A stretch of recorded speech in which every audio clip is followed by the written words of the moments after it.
较最大的武装就是巴基斯坦俾路支斯坦解放军。据认为，真主旅就是针对伊朗这个真主旅啊，就是巴基斯坦俾路支斯坦解放军的下属组织。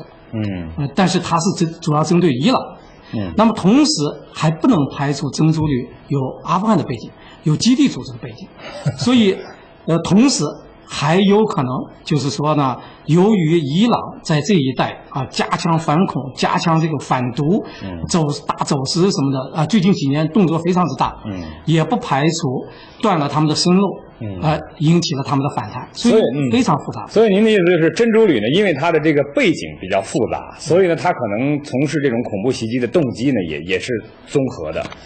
刚才你也谈到了说，其实很多媒体呢也在分析说，会不会背后呢有美国的影子？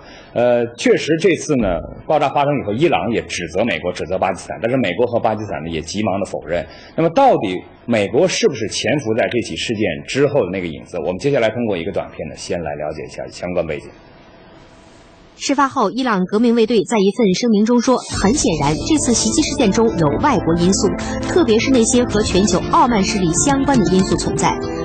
路透社报道说，伊朗在谈到其宿敌美国时，经常使用全球傲慢势力的字眼。伊朗议长拉里贾尼强烈谴责当天的袭击，称爆炸的目的是要破坏伊朗南部的安全。他又指责美国参与了袭击。我们认为这次恐怖袭击是美国行动的结果，反映了美国对我国的仇恨。奥巴马先生说，他将向伊朗伸出手，但是通过这起恐怖行径，他却烧到了他的手。伊朗总统内贾德发誓对当天的袭击做出回应，表示自杀式袭击的幕后制造者将会很快为此付出代价。而真主旅的高级成员也宣称，曾多次与美国情报机构接触，美国方面承诺提供一切真主旅所需的资金和设备。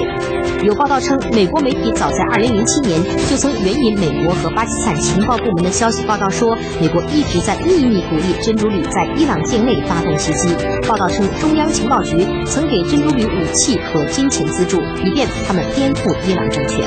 不过，华盛顿方面对上述说法予以否认。美国国务院发言人凯利18号发表讲话，谴责当天早些时候伊朗东南部西斯坦俾路支斯坦省靠近巴基斯坦边界的皮辛地区发生了自杀式炸弹袭击事件，同时否认美国与这起袭击事件有关联的报道。凯利在声明中说，所谓美国参与其中的报道完全是虚假的。分析指出，由于伊朗官方认为事件涉及外国，是将影响稍后在维也纳举行的伊朗与西方国家的核谈判。如果说美国资助颠覆伊朗政权的活动，我们并不奇怪哈。但是美国作为一个恐怖主义的受害国，